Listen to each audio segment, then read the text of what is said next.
नमस्कार। भारत में शाश्वत सलीला जो बह रही है वो शाश्वत है, प्रेम है। और यह प्रेम की धारा राधा रानी की धारा है। जितनी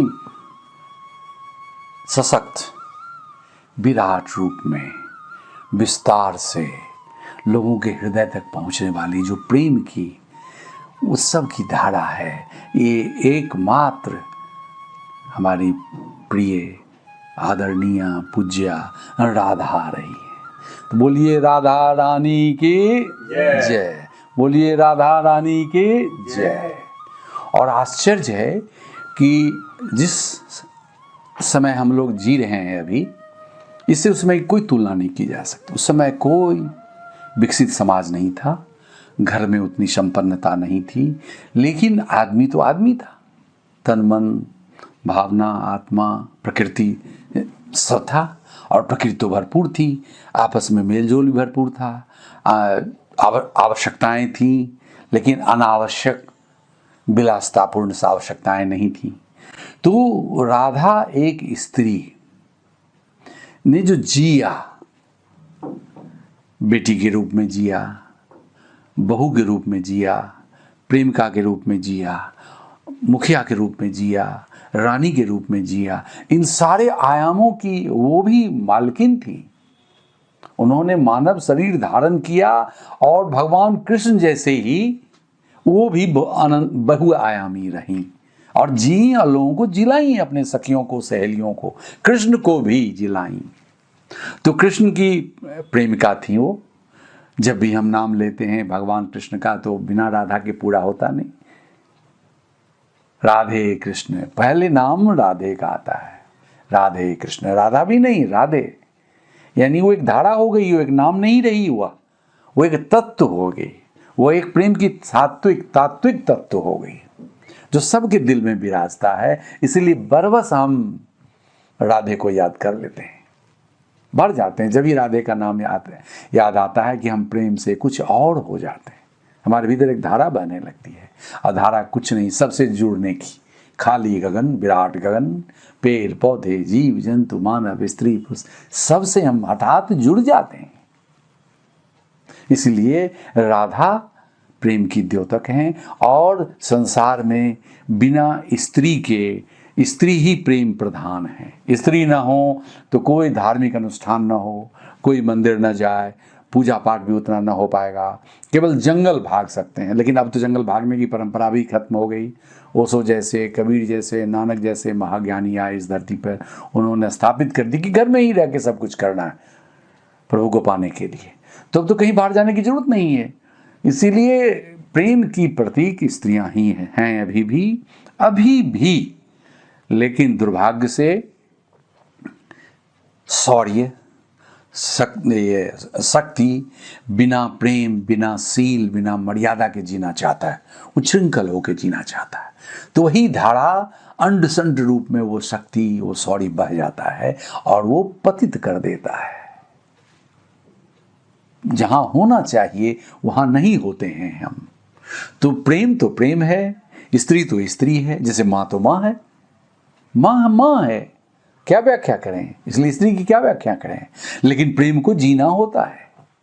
तो प्रेम को जिलाने वाले घर घर में स्त्री बच्ची हैं, स्त्री हैं, माँ हैं, दादी हैं, राधे हैं, सीते हैं, सब लोग जो माँ रूप में, स्त्रैण रूप में हैं। गाय हैं, गाय दूध देती है, बैल नहीं देता, भैंसा नहीं देता, गाय दूध देती है, भैंस दूध देती है, बकरी दूध देती है। देने वाले तो स्त्री तत्व ही हैं, सदा से देते रहे हैं। और यदि यह समाज उनको विवश नहीं किया, उनके वैचारिक धारा को गड्ढमड नहीं किया, तो जो शुभ होते आया होते रहेगा, प्रेम तत्व बहते रहेगा। प्रेम की स्रोत, प्रेम का जननी, प्रेम का विस्तार सब स्त्री तत्व ही है। वैसे तो यह सब विराट आकाश से आता है, गगन से, जिसे हम निराकार प्रभु कहते हैं, जिसे हम आत्म तत्व कहते हैं, जिसे हम परमात्मा तत्व कहते हैं। लेकिन स्त्रियों में ज़्यादा है वह, स्त्रियों का तन मन भावनाएं कुछ विलक्षण है, कुछ अलग हैं।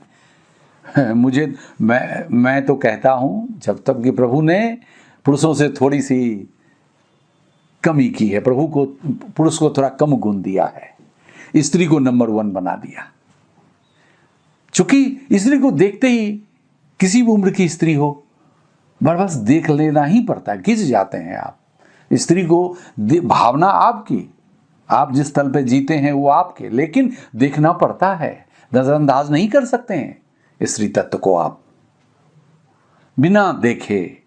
बिना, और देखने के बाद क्या होता है, आपके भीतर कुछ होता है, सौंदर्य होता है तो खुश होते हैं, आपकी खुशी लबों पे, चेहरे पर प्रकट होती है, विस्तार होता है, दूसरे तक पहुंचता है, तीसरे तक पहुंचता है, और सब खुश हो जाते हैं। एक स्त्री के आने से पहली होती है खुशी, सौंदर्य प्रधान दृश्य मात्र से, दर्शन का बहुत असर होता है, बदल जान। तो राधे में वो थी, राधे देखने में भी बहुत सुंदर थी, भगवान कृष्ण से बड़ी थी वो, तो कृष्ण को संभालती भी होंगी, वो बच्ची के रूप में कभी कभी संभालती होंगी, कभी दिशा भी देती होंगी, लेकिन मर्यादापूर्ण प्रेम भी मर्यादापूर्ण, शौर्य भी शील से भगवान कृष्ण ने जिया, और संगीत से जिया, ये प्रकृति के लय में, संस्वरता में जिया, सिंक्रोनिसिटी में जिया, मजा आ गया। अभी भी देखते हैं जहाँ राधे कृष्ण का भजन होता है, नृत्य होता है, लोग घिंच जाते हैं, बहुत अच्छा लगता है। जितनी भी मंदिर हैं उसमें भगवान कृष्ण का मंदिर सबसे सज्जित होता है, सुसज्जित होता है, क्योंकि उनको पसंद था, पीत वस्त्र पसंद था, सब रंगों में पीत वस्त्र उत्तम है। वो आपके आभा को बदल देता है, वो आपके विचार प्रणाली को बदल देता है, वो आपको शून्यता में ले जाता है, और सुंदर तो लगता ही है देखने में, बहुत अच्छा लगता है देखने में। तो आइए जाने जिए राधा माँ बेटी के रूप में, प्रेमिका के रूप में, रानी के रूप में, माँ के रूप में, प्रेम को इस जगत को रास्ता दिखाने के रूप में। और फिर ज़्यादा समय तो जीवन में बिना कृष्ण भगवान के जी हो, अकेले रही हो। सोचिए कैसा जीवन उनका रहा होगा, मातृत्व से प्रधान, ममता से भरा हुआ, घर को संभालती होंगी, अपने बरसाना को संभालती होंगी, उन गायों को, तोता, जो भी उनके आसपास अगल बगल उन जीव थे भगवान कृष्ण के समय या उनके समय, सब के साथ वो खेलती रहती होंगी, मुस्कुराती रहती होंगी, सब में जीवन प्रदान करती रहती होंगी।